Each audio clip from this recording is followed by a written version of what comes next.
Imagine you're responsible for the lives of 300 passengers flying through a thunderstorm at 35,000 feet when suddenly your engine catches fire.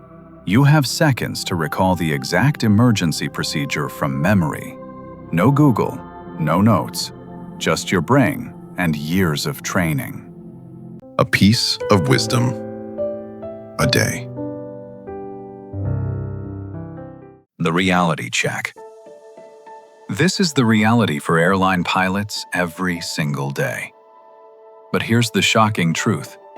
Pilots aren't just people with good memory. They're using 5 scientifically proven methods to literally hack their brains. Today, you're going to learn these secrets, and in 10 minutes, your learning ability will be completely transformed. Let me blow your mind with what pilots actually have to memorize. Aircraft systems alone, hundreds of components: hydraulics, electrical, fuel, pressurization, navigation. Each has normal procedures and emergency procedures. Checklists: pre-flight, engine start, taxi, takeoff, cruise, approach, landing, shutdown. Each phase has dozens of variations. But here's the insane part. Twice a year, they're tested in high-pressure simulator evaluations. One moment of hesitation, one forgotten step, and their career is over. This isn't just memorization. This is survival. Method 1. Chunking. Breaking your brain's limits. Your brain has one fatal weakness. It can only process about 7 pieces of information at once. How do pilots overcome this limitation?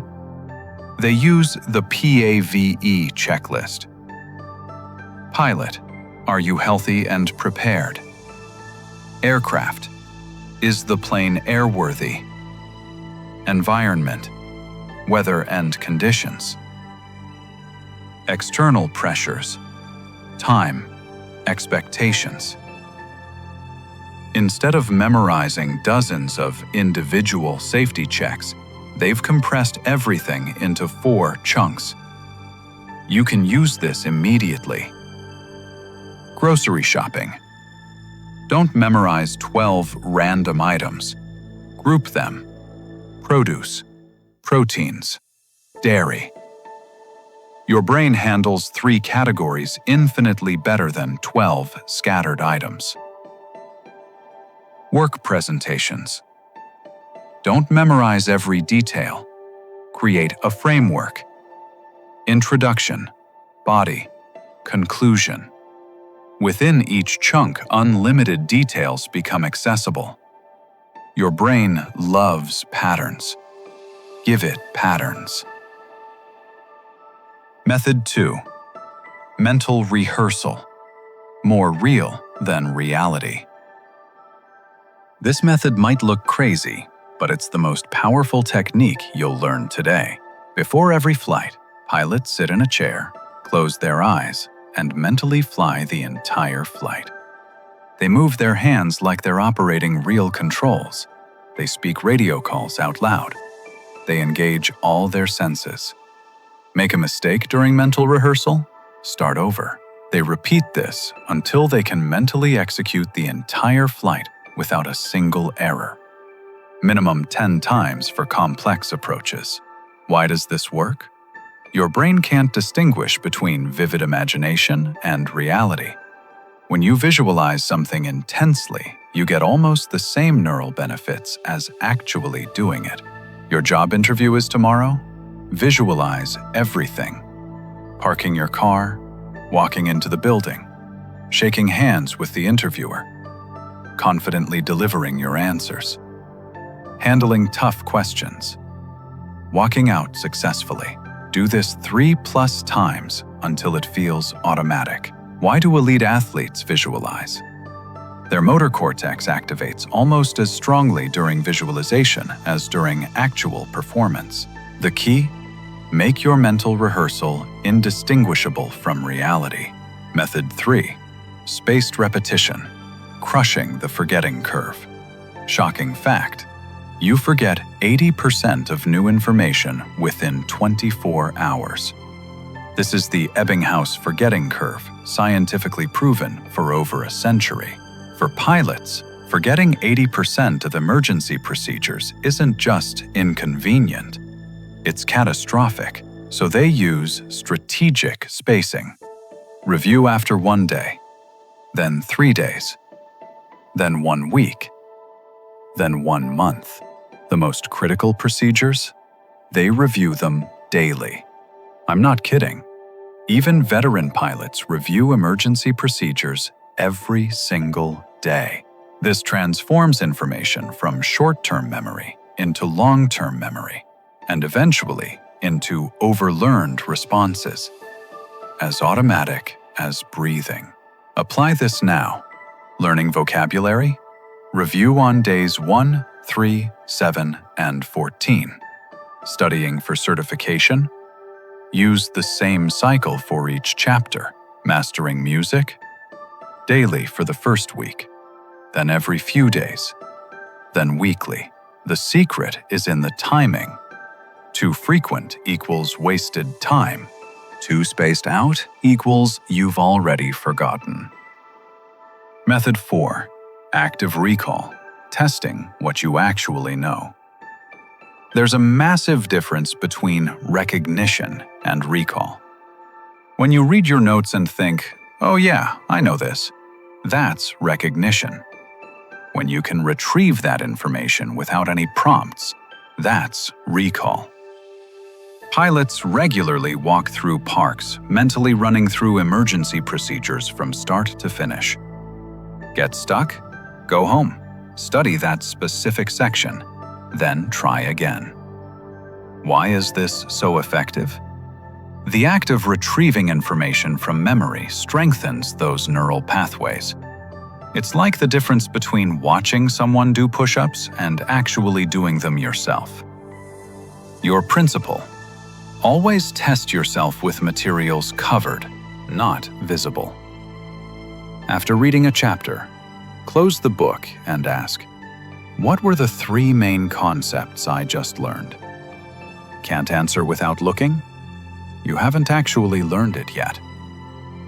Exam preparation. Instead of rereading notes for the 5th time, close them and write down everything you remember about each topic. The gaps in your knowledge become immediately obvious. Feeling uncomfortable when you can't remember? Perfect. Your brain is building stronger connections. Method 5. Contextual practice. Train like you fight.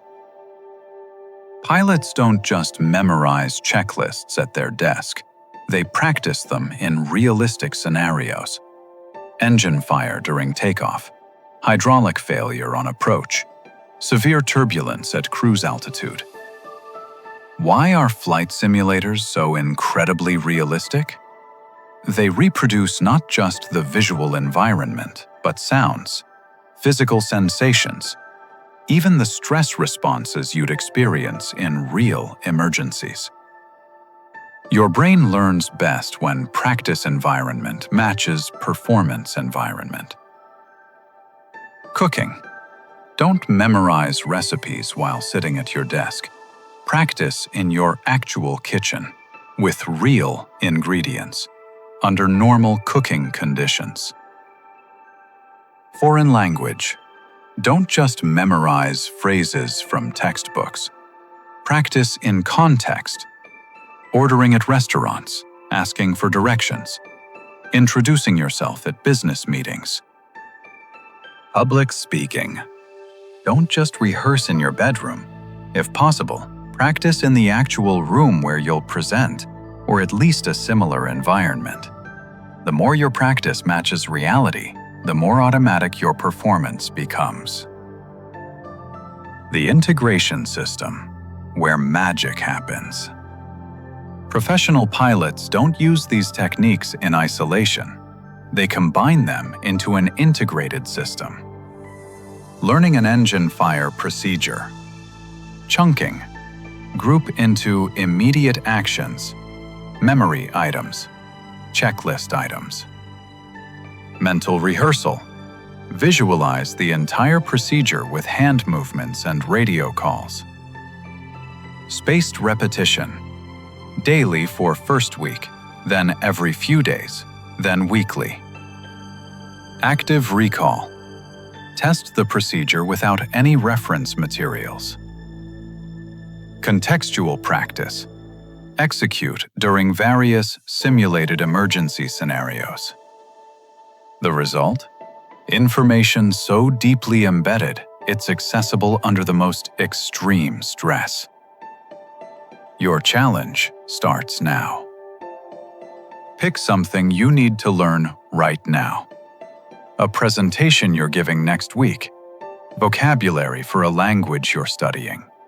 Key concepts for an upcoming exam. Apply just one method today.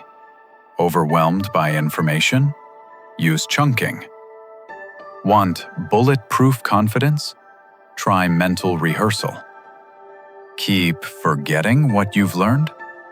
Implement spaced repetition. Think you know it but can't explain it? Practice active recall. Your knowledge doesn't work in real situations? Focus on contextual practice. Remember, these aren't just study techniques. They're the same methods used by professionals who literally cannot afford to forget. If they work in a cockpit at 35,000 feet during an emergency, they'll work for whatever you're trying to master. Your brain is capable of far more than you realize. You just need to train it like a pilot. The sky isn't the limit. It's just the beginning.